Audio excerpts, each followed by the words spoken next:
Are you building a billion-dollar company? Then the most important thing is to align your customer acquisition cost with your customer lifetime value. In this video, we are going to discuss the customer acquisition cost for the elephants and whale customer segments. And welcome to the 3 Comma Club.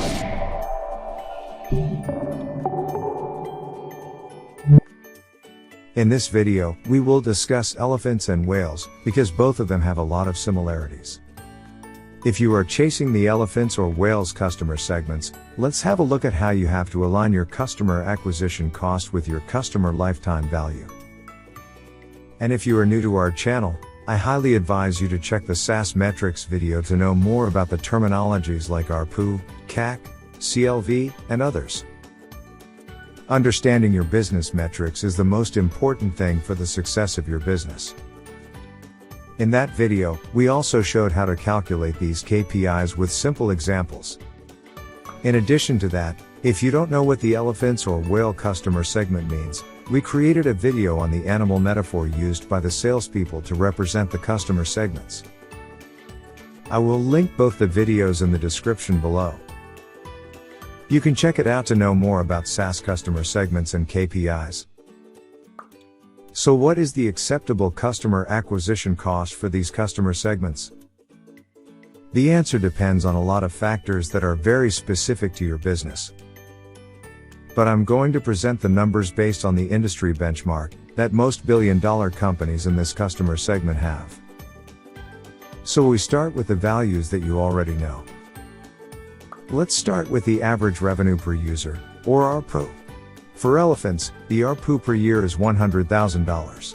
And for whale, the ARPU per year is $1 million. The industry benchmark for annual churn rate is very less for the elephants or whales customer segments. Because usually big enterprises are going to be your customers.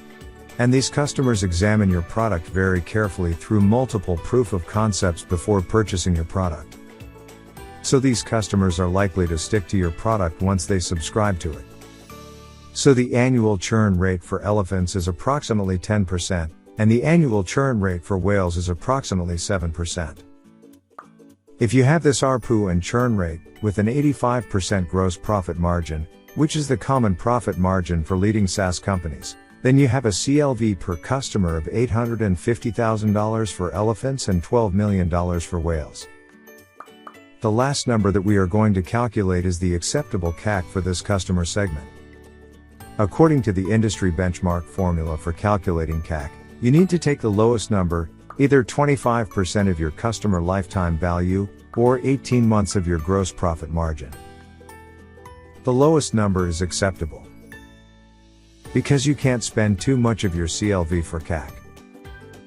At the same time, it's also important that your payback time is not too long. Otherwise, you can get into cash flow issues. Based on this simple formula, the acceptable customer acquisition cost for elephants is approximately $130,000, and for whales is approximately $1.3 million. What does that mean for your sales strategy?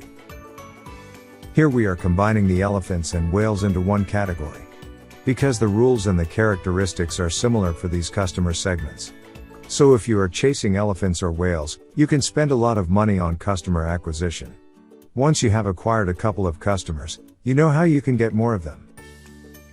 You can do outbound marketing, field sales, account-based marketing, and different kinds of events. If you are into the enterprise sales business, then you can do steak dinners, which is a big thing. This means you put together some of your customers, prospects, and other people in your industry to a fancy restaurant. And you eat, drink, and hopefully you have some warmer leads that are usually not something you can afford.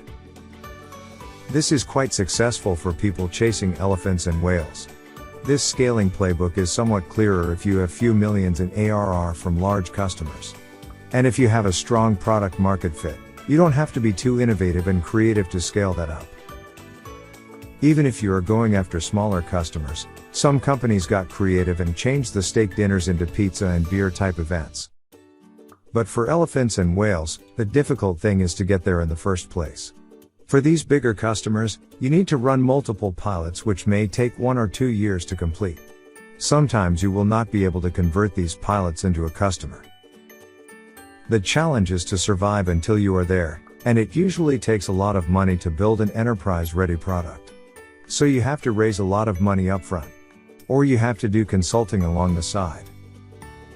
Companies like Workday and Viva are good examples in these customer segments. That's it for now. What do you think is the best sales and marketing strategy for this customer segment? Let us know that in the comments section below. Currently, we are working on other videos related to SaaS. So please subscribe to our YouTube channel, or follow us on LinkedIn or Facebook for the upcoming videos. And if you learned something from this video, then please hit the like button. I will see you in another video. Until then, bye.